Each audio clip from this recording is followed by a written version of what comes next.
Olá, querido, querida, que a paz do Senhor Jesus seja contigo, com a tua casa, com a tua família. Vamos começar mais uma aula do nosso curso gratuito de Teologia.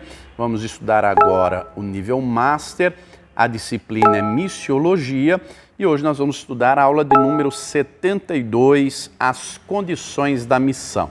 Então vamos lá, o versículo inicial está aqui no Evangelho de Lucas, capítulo 9, versículos 57 a 62, que diz assim, vamos ler aqui. E aconteceu que, indo eles pelo caminho, lhe disse um, Senhor, seguir-te-ei para onde quer que fores. E disse-lhe Jesus, as raposas têm covis e as aves do céu ninhos, mas o Filho do Homem não tem onde reclinar a cabeça. E disse a outro, segue-me. Mas ele respondeu, Senhor, deixa que primeiro eu vá a enterrar meu pai. Mas Jesus lhe observou, deixa aos mortos o enterrar os seus mortos, porém tu vai e anuncia o reino de Deus. Disse também outro, Senhor, eu te seguirei, mas deixa-me despedir primeiro dos que estão em minha casa. E Jesus lhe disse, ninguém que lança mão do arado e olha para trás é apto para o reino de Deus. Olha só que palavras, não é? Que palavras fortes. Na aula de hoje, nós vamos estudar a respeito, não é, das condições da missão. Que missão? De anunciar o reino de Deus e levar a palavra de Deus, essa missão que é dada a toda a igreja. Não é? Falamos na aula anterior que a missão da igreja é pregar, batizar e ensinar. Mas muito bem, para fazermos isso tudo, nós enfrentaremos lutas, dificuldades, adversidades. E é interessante, e até mesmo perseguições, não é? Está escrito, 2 Timóteo 3,12, que aquele que quer viver piamente em Cristo sofrerá perseguições. Então nós temos que estar preparados e na prática isso é difícil. E muitas vezes, infelizmente, muitos por não estarem preparados para essas perseguições acabam recuando e desistindo. O Senhor Jesus diz no Sermão do Monte, Mateus capítulo 5, ele diz assim, vou ler Mateus 5, 10 ao 12. Bem-aventurados os que sofrem perseguição por causa da justiça, porque deles é o reino dos céus. Bem-aventurados sois vós, quando vos injuriarem, perseguirem e mentindo disserem todo mal contra vós por minha causa. Exultai e alegrai-vos, porque é grande o vosso galardão nos céus, porque assim perseguiram os profetas que foram antes de vós. Então, na prática, isso é difícil.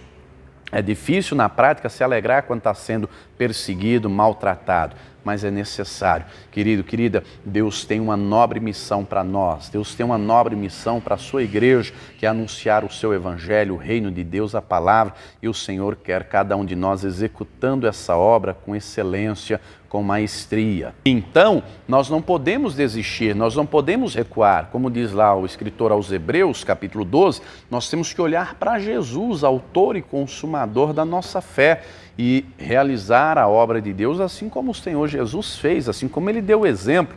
Afinal de contas, ele mesmo diz, Evangelho de João, capítulo 13, eu vos dei o exemplo, para que assim como eu fiz, vós façais também. Nós temos que olhar para ele, ele é o exemplo em tudo aquilo que devemos fazer. Então, as condições da missão são para todos. O pastor João Ribe, a respeito desse texto inicial que nós lemos, de Lucas 9, ele traz aqui alguns comentários no Evangelho Reunido, que é a citação que tem aqui na apostila, na página 2 em diante. Então vamos destrinchar melhor as condições da missão, tomando por base o texto inicial de Lucas 9. Não é? Então o Senhor Jesus diz assim, mas o Filho do Homem não tem onde reclinar a cabeça. Quem fala com o Senhor Jesus, quem vai dizer a ele, não é? Quem vai falar para ele, seguir-te-ei por onde fores, é um escriba. E aí o Senhor Jesus, discernindo, disse, olha, o Filho do Homem não tem onde reclinar a cabeça, porque o Senhor Jesus sabe, né, do coração de cada um de nós, e aquele escriba, ele queria, na realidade, um lugar de destaque, uma posição, assim como também os próprios discípulos, né? Se você ler o Evangelho, você vai ver João e Tiago, que eram irmãos pescadores, querendo, né, sentar-se um à direita e o outro à esquerda do Senhor Jesus no reino. Então, o escriba aqui diz, eu sei que ele é o Messias, então eu quero uma posição também de destaque, onde você for eu estou junto. Mas o Senhor Jesus deixa claro, o Filho do Homem não tem onde reclinar a cabeça. Mesmo ele sendo o criador de todas as coisas, o possuidor de tudo, se você ler o Evangelho narra que desde o momento do nascimento do Senhor Jesus, não havia lugar para eles. Lá em Lucas 2,7, o texto diz que quando ele nasceu, o puseram numa manjedoura, porque não havia lugar para eles na estalagem. O Senhor Jesus, quando nasce, não tem onde ficar. Aos 30 anos de idade, ele abre mão da carpintaria, da casa, da família, e ele vai de cidade em cidade, de aldeia em aldeia, pregar e anunciar o reino de Deus. E não tinha um lugar fixo, não tinha um lugar para ficar, não é? Muitas vezes ele ficava em Cafarnaum, na casa da sogra de Pedro, outras vezes em outros lugares, às vezes ao relento, às vezes fazia vigílias, virava à noite, ele não tinha onde reclinar a cabeça e ele não tinha preocupação com isso, porque a missão era muito maior. A missão era muito maior, ele não estava preocupado em adquirir casas, propriedades, a preocupação não era essa, a preocupação era implantar o reino de Deus nos corações daqueles que ouvissem. E é interessante, amados, que até no momento da condenação, a cruz não era para ele, a cruz era para o Barrabás. Olha só, no momento da sepultura, ele não tinha túmulo, o túmulo não era dele, o túmulo era de José de Arimateia. Então ele viveu de maneira completamente desprendida, ele não estava fixo, não estava preocupado, melhor dizendo, com as coisas dessa terra. Aliás, ele mesmo ensinou, onde estiver o teu tesouro, aí estará também o teu coração. Quando o nosso coração está no reino de Deus, o reino de Deus tem que ser o nosso tesouro. O reino de Deus tem que nos mover, né? Aquilo que nos move é a única coisa que tem poder de nos parar. Então, se é Deus que nos move, só Deus nos para e Ele quer nos mover. Ele não quer nos parar, Ele quer nos mover e nos usar na obra dEle para que o nome dEle seja glorificado. Lembrando também que nem todos fazem a obra de Deus com intenções puras, né? Nós encontramos exemplos disso na Escritura. Filipenses 1, Paulo diz assim, importa que o Evangelho seja pregado, quer por inveja, quer por vanglória. Olha só, então tem gente que prega o Evangelho por inveja, tem outros que pregam por vanglória, querendo a glória para si, tem outros, não é, que pregam o Evangelho distorcido. Há também ministros de Satanás deturpando a verdade do Evangelho. Paulo fala isso lá em 2 Coríntios capítulo 11, né, que os ministros das trevas se transfiguram em ministros de luz, com o intuito de querer enganá-lo, de briar. O próprio apóstolo Paulo diz, isso não é muito, pois o próprio Satanás se transfigura em anjos de luz. Então tem muita gente pregando um evangelho distorcido, deturpado, com motivações erradas. Infelizmente, hoje vivemos num tempo que muita gente se utiliza do evangelho para benefício próprio. Vivemos um tempo, o qual já está profetizado, né? Está lá na 2 de Pedro, capítulo 2, versículo 1 em diante, e vários outros textos, Isaías 56, os cães gulosos que não se podem fartar, não é? Ezequiel 34, vários textos, Jesus falando a palavra de Deus, dizendo de gente que faz a obra por motivações erradas. Por exemplo, o texto de Pedro, o texto diz, 2 de Pedro 2, tenha cuidado, porque do mesmo jeito que no tempo antigo vieram falsos profetas, também virão entre vós, introduzirão encobertamente heresias e perdição, e por avareza farão de vós negócio. Trocando em miúdos, é gente que utiliza o nome de Deus, a palavra de Deus, para usar as pessoas por dinheiro. É isso na prática, não é? Infelizmente, nós vivemos esses dias, muita gente que esqueceu a nobreza da missão, que esqueceu a importância dela, que esqueceu quão gloriosa ela é e faz a obra de Deus por dinheiro, por motivos errados. Gente que usa a igreja, a casa do Senhor como empresa, fazem muitas coisas, infelizmente, que não está conforme a palavra do Senhor. A nós, é óbvio, não nos cabe julgar nem apontar ninguém. Não nos cabe a nós fazer isso. Agora, não nos convém também estar no meio de gente que assim o faz, né? Nós vivemos em um tempo que pessoas por aí vendem o seu sangue como se fosse o sangue de Jesus, não é? Vivemos em um tempo difícil, vivemos em um tempo trabalhoso, vivemos em tempos de gente que explora a fé alheia, e é necessário conhecermos a verdade do Evangelho. Há uns anos atrás eu vi uma reportagem na televisão que me chamou muita atenção. E a reportagem era sobre a fabricação de dinheiro. Você já vai entender o que eu quero dizer. A reportagem, eu acredito que você sabe que para se fabricar dinheiro, gasta dinheiro, né? E para evitar as falsificações também. Então, a cédula, seja ela a nota que for, de 2, de 5, de 10, de 20, de 50, de 100, de 200, agora a nota mais recente lançada, ela tem lá uma tarja preta, marca d'água, vários mecanismos para coibir ou inibir as falsificações. Só que mesmo assim os bandidos fazem falsificações. E o Banco Central estava gastando muito dinheiro contratando profissionais, mão de obra especializada para identificar as falsificações. Até que então alguém teve a seguinte ideia: ao invés de ficar contratando gente para trabalhar nas falsificações novas que estão surgindo, vamos fazer o seguinte: vamos especializar os nossos funcionários para identificar a nota verdadeira. Por quê? A nota verdadeira tem várias características. Então, se todos aqui forem especializados na nota verdadeira, a nota que não tiver todas as características da original, automaticamente é falsa. E essa reportagem me chamou a atenção justamente por conta disso.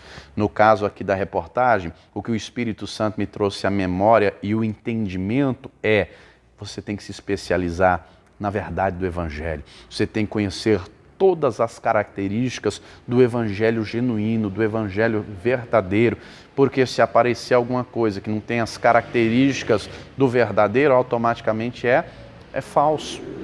Paulo, falando à igreja da Galácia, na carta aos Gálatas 1,8, ele diz assim: ainda que eu mesmo, ou um anjo do céu vos anuncie outro evangelho além desse, considere anátema, considere maldito.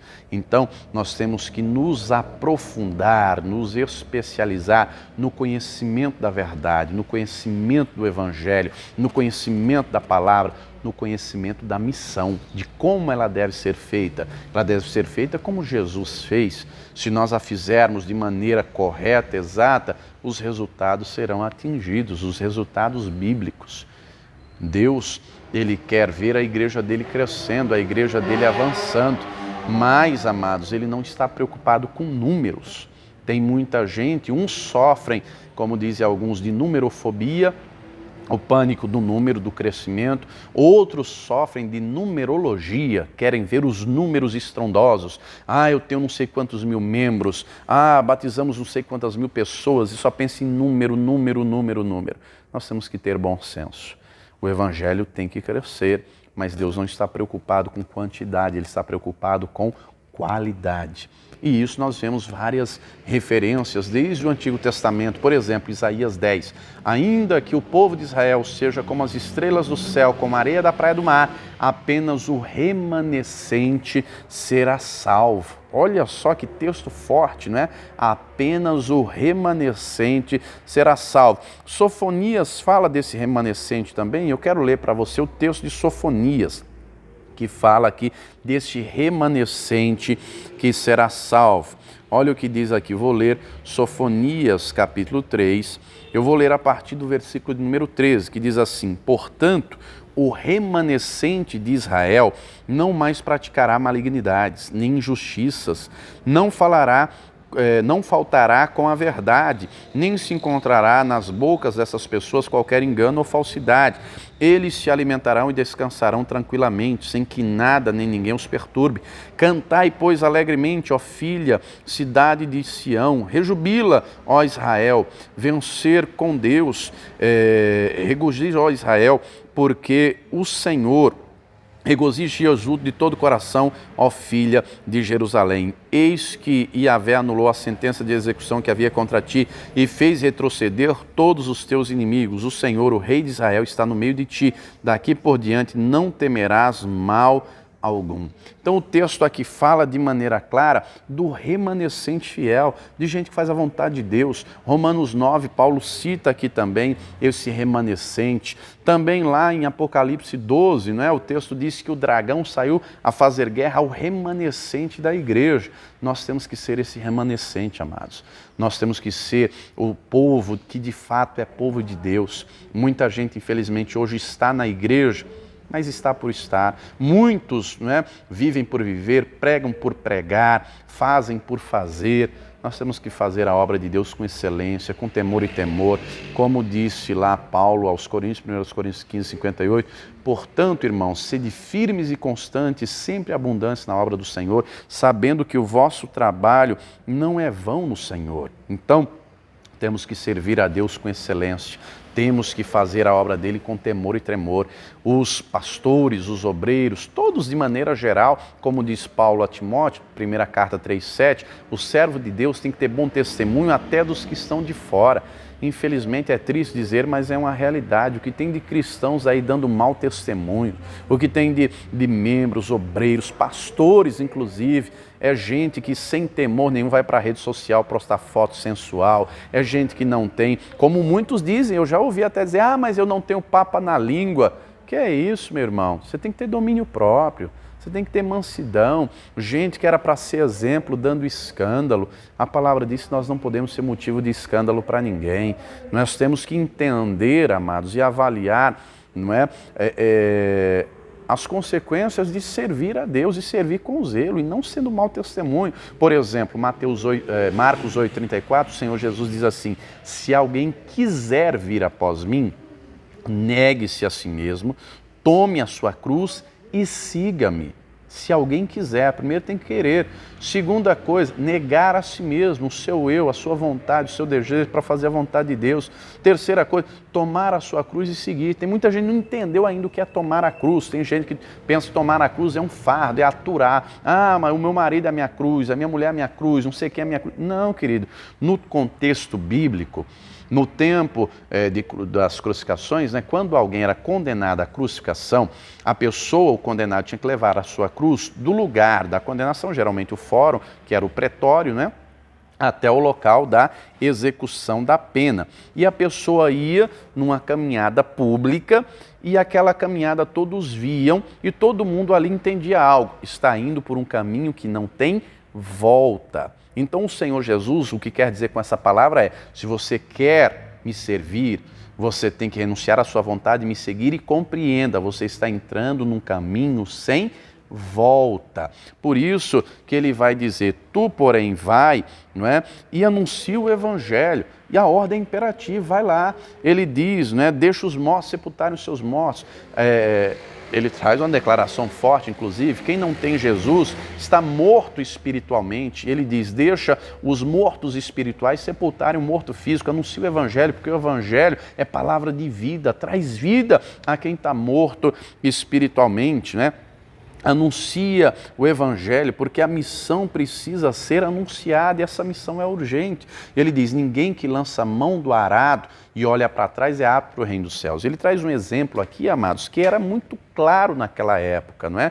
Eu não sei se você já arou a terra, se você já fez isso alguma vez. O que é o arado? É uma ferramenta preparada com madeira, tem uma lâmina de ferro embaixo e aí é presa no animal, geralmente o cavalo, o jumento, o boi, e aí vai na frente o animal puxando e atrás vai segurando o arado para quê? Para ir arando a terra, abrindo a terra, preparando ela para depois lançar a semente, para regar a terra, para que aquela semente nasça, cresça e haja uma colheita depois. Então, o Senhor Jesus faz essa analogia.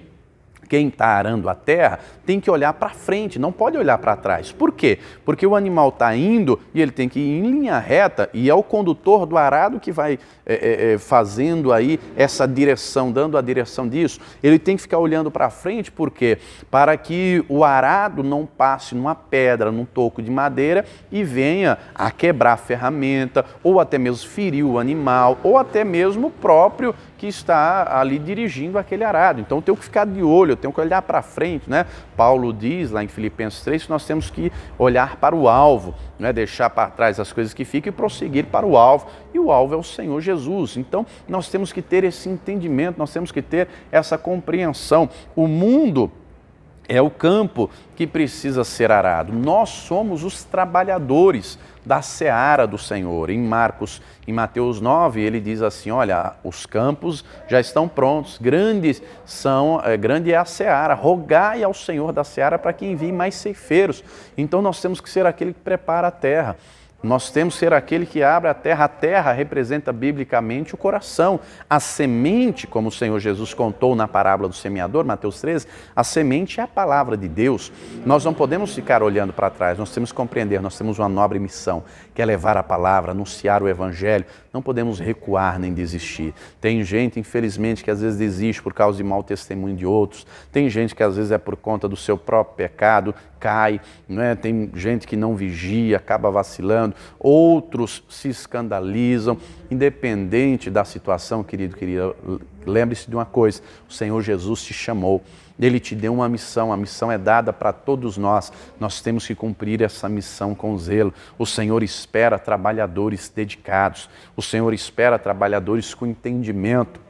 Ele espera aqueles que vão servi-lo de todo o coração, aqueles que vão anunciar a sua palavra. E todos são chamados para isso, né? Você pode dar aí, você pode evangelizar. Conheço pessoas que anunciam a palavra em redes sociais, seja pelo Instagram, pelo Facebook, né, pelo WhatsApp. Conheço gente que tem grupo no Facebook de leitura bíblica. Olha que legal. Já vi pessoas fazerem vigílias com essa pandemia, então nem se fala que com essa pandemia surgiu as tais lives, e o que tem de gente fazendo live, mas já vi gente fazendo vigília, eu esqueci o termo agora, é live vigília. Esses dias, eu não sei se você já ouviu falar isso, mas esses dias um pastor amigo me mandou lá um bannerzinho, um convite para uma live vigília. Ele marcou um dia, um horário para uma vigília através de uma live, né? Cada um na sua casa, mas ter ali a vigília normalmente, já que por conta do isolamento não está tendo. Então, você pode evangelizar por redes sociais, você pode anunciar o Evangelho de diversos meios e modos. Nós não podemos recuar, nós não podemos desistir, nós temos que fazer como Jesus fez, sendo exemplo. Não é? Paulo diz a Timóteo, tu se dá por exemplo em tudo. Ele fala isso a Timóteo, ele fala isso a Tito. Nós temos que ser bons exemplos e não maus exemplos. Nós temos que fazer a missão como o Senhor Jesus deu as diretrizes. Por exemplo, em Lucas, quando ele envia, Mateus 10, Lucas também, ele envia, por exemplo, os discípulos de 2 em 2, ele envia os 70 de 2 em 2, ele dá as diretrizes, você vai assim, tal, não leva a bolsa, não leve alforje, tal.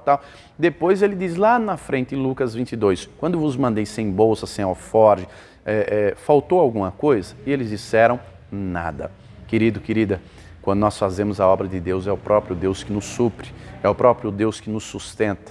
Na prática não é fácil, é difícil, porque enfrentamos lutas, pedradas, enfrentamos a língua afiada de muitos, enfrentamos adversidades, mas quem te chamou foi Deus. Não desista, não recue, vai valer a pena, o Senhor vai te honrar. Para quem vencer, haverá recompensa. Leia depois as 7 cartas que o Senhor Jesus manda João escrever às igrejas da Ásia, está lá em Apocalipse 2 e 3. Todas as 7 ele termina deixando claro que aos que vencerem haverá recompensa. Não tem recompensa para quem perder. Quem perder, perdeu até a salvação. Nós temos que perseverar pela nossa vida, pela nossa salvação e também em cumprir a missão que Ele nos deu. Quem vencer será recompensado e você vai vencer. Nós vamos vencer, creia nisso. Ele mesmo disse, Apocalipse 22, 12, eis que cedo venho e trago o meu galardão comigo para dar a cada um segundo as suas obras. Quando nós fazemos, quando nós cumprimos conforme Ele ordenou, os resultados vêm e vai valer a pena. Tome cuidado com o coração. É triste ver muitos que começaram bem e terminaram mal. Tem gente que começou como o rei Uzias, depois leia o segundo livro de Crônicas, capítulo 26, que conta a história do rei Uzias. O rei Uzias começou muito bem. A palavra diz que enquanto ele buscou o Senhor, Deus o fez prosperar. O texto diz lá, no segundo Crônicas 26, que Deus o ajudou maravilhosamente. Deus realizou grandes coisas. Só que chegou um momento que o coração de Uzias se exaltou. Ele achou que poderia fazer qualquer coisa. Tem muitos líderes, infelizmente, que estão na mesma condição de Uzias. Tem muitos cristãos que, infelizmente, estão na mesma condição de Uzias. Começaram bem, viram a glória de Deus, foram cheios, foram usados nas mãos do Senhor, mas com o passar do tempo perderam o temor. Acharam que a obra de Deus poderia ser feita de qualquer jeito. E não pode, queridos. A obra de Deus é feita do jeito de Deus, conforme a palavra dele. Nós temos que guardar o nosso coração. Por mais que um homem seja honrado pelo Senhor, ele nunca deixa de olhar para nós e nos referir a nós dizendo sempre, meu servo, meu servo. Nós não vemos em momento nenhum na Escritura Deus se referindo a qualquer homem dizendo assim, você viu lá o meu rei, o meu sacerdote, o meu profeta, o meu apóstolo. Todas as vezes que Deus se refere a um homem é, viste o meu servo, meu servo, meu servo. O Senhor Jesus diz em João 12, 26, se alguém quiser me servir, siga-me, porque onde eu estiver estará ali também o meu servo, e se alguém me servir, o Pai o honrará. O Senhor Jesus deu o exemplo de como servir. Ele não veio para ser servido, mas para servir. É triste ver líderes hoje que tratam, por exemplo, os obreiros como empregados. Líderes hoje que querem fazer a obra de Deus para agradar os homens e não a Deus. Gente que usa o altar para fazer o que lhe convém e não conforme a palavra. Triste ver isso, não é? Nós temos que seguir ao Senhor e servi-lo de todo o coração, fazendo sempre a vontade dEle. Guarde essa palavra no seu coração. Se você deseja servi-lo, siga-o. Faça conforme Ele fez, porque Ele vai te honrar. O nome dEle vai ser glorificado através da tua vida. E Ele te colocando em honra, guarde o coração. Lembre que toda a glória é dEle. Não queira tomar para si a glória que é do Senhor. Faça como João Batista, é necessário que eu diminua para que Ele cresça. Que o Senhor Jesus te use, que Ele nos use a cada dia mais na seara dEle. Ele usa quem está disposto e disponível a servi-lo. Vamos cumprir a missão, vamos fazê-la, porque vai valer a pena, tá? Vou ficando por aqui. Se você gostou da aula, deixa aí o teu joinha, o teu like para nos ajudar. Se você ainda não é inscrito no canal, clique aqui no botãozinho de se inscrever, ative o sininho das notificações para receber as próximas aulas quando eu postar. E você também é convidado a se tornar um pregador do telhado, a contribuir com essa obra. Contribua, faça o teu depósito, a tua transferência e depois você envia o recibo comprovante para este WhatsApp que está aparecendo aqui, que eu vou enviar para você em agradecimento os e-books do pastor João Ribe que vão abençoar a tua vida, tá? Deus te abençoe, até a próxima aula e viva o Senhor Jesus.